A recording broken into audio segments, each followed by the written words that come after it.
in India where this happens. This is a thruster. The engine will be on top, where we have the turbine, the pumps, the fuel pumps, etc.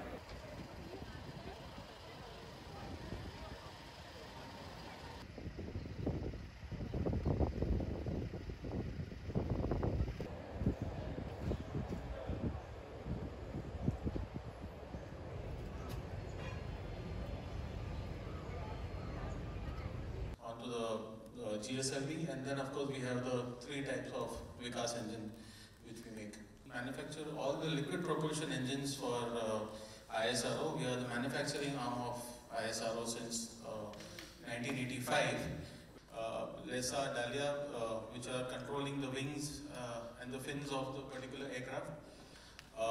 At some day that particular engine, which is a 200-ton thrust, definitely take us to the new levels into the orbit. Coming to the topic of the day, Godrej Aerospace, we are a family of about 700 to 1,000 people, engineers, technicians put together.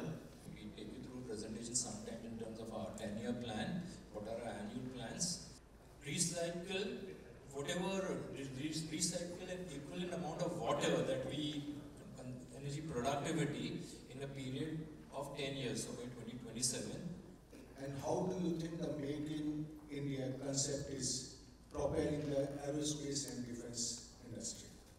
And recently we have won an order from GE for manufacturing all the tubings for that particular engine. Any engine will take time to develop, so we are still about 2 years away from putting it onto the platform.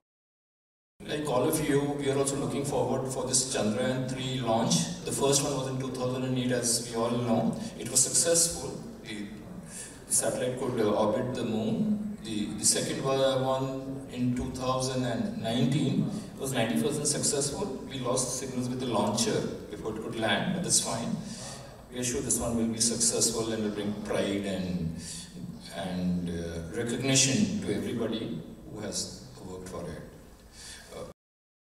It's in 3 spaces. So we make the rocket engines for the launchers, this one. We make the thrusters for the orbiters and the launcher, that's 2. And we make ground stations, the antennas for the ground station. These are huge. It can be as much as 12 diameter antennas which track the movement of the satellite. The sky has millions of these satellites moving around. So this is what Godrej has been doing, and we've been doing for a long time. We have been associated with almost every ISRO project. Now. So India has taken a very good leap in raw material front also, which earlier we were dependent on, especially titanium and Inconel, which were dependent on the foreign partners. There are still some, of course, everything cannot be made from the single source. There are still some electronic parts which are imported, but I would say 90% of our craft or any particular equipment what we make is indigenous now. The various launches, each launch is studied in detail, and the committee which sits on it, and based on that they keep modifying, and we keep getting the modified requirements and we adapt to it. There are certain tooling changes, there are certain fixturing changes, training which has been given. So every engine has a learning, and from that learning you develop the next version.